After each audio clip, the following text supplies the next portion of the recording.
Hey everyone, this is Lomi, and while I hadn't planned on sharing yet another box opening video since this is like 4 in the past 6 weeks, my progress on redoing Rune's Nina modifications stalled after my shoulder firmly protested all the sanding I'd done.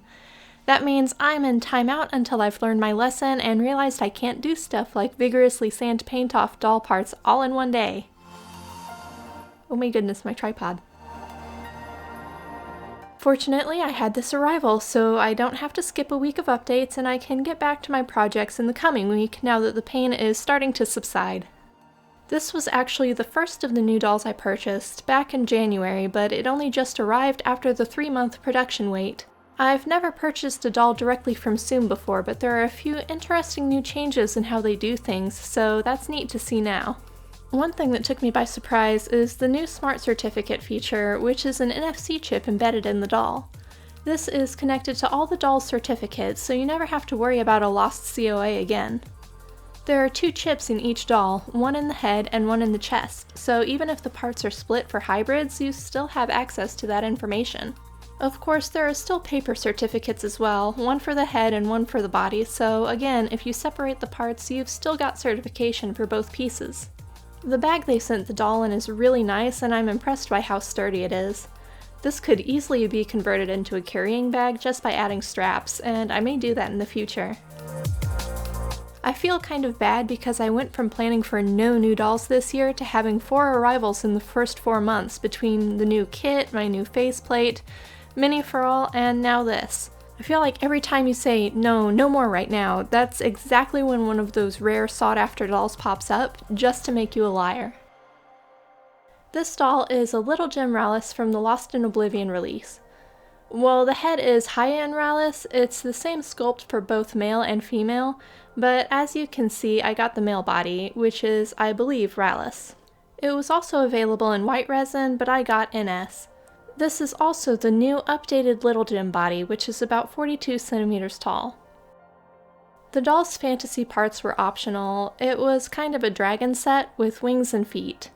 I got just the feet, and they are exactly why I got this doll at all. As you can see, they're the same as the Soom Monzo feet I have for Rune, just smaller and cuter. So you can probably guess this is the mini Rune that I have to go with mini for all. Or at least the body is. I have a different head I'll be using with this body, but after how much struggle and physical pain doing Rune and Rillen's modifications has put me through, I knew I didn't want to do it again, and just paying the money for a doll that already had the leg parts seemed like a better idea. The fantasy legs are a single jointed knee, while the human legs are double jointed, but very strangely so.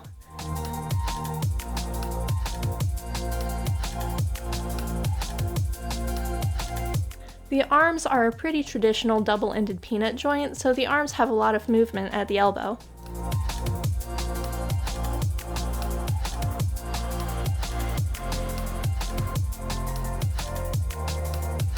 These knees, though, I'm actually not sure how I feel about them.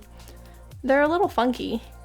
The sliding cap seems like a great idea, but it's pretty finicky. It likes to stick, and the lower leg doesn't move a lot without it. But it does do a great job of locking the doll's legs straight, so he stands very well. I think swaying his knees so they hold a bent pose a little better would help a lot. There's also the thigh mobility joint, which I haven't played with much yet, but it's always nice to have. Even though I don't plan on keeping this head, the face sculpt is extremely cute. I especially like the shape of the mouth on this one. The upper lip is so nice, and there's a lovely softness to the eyes.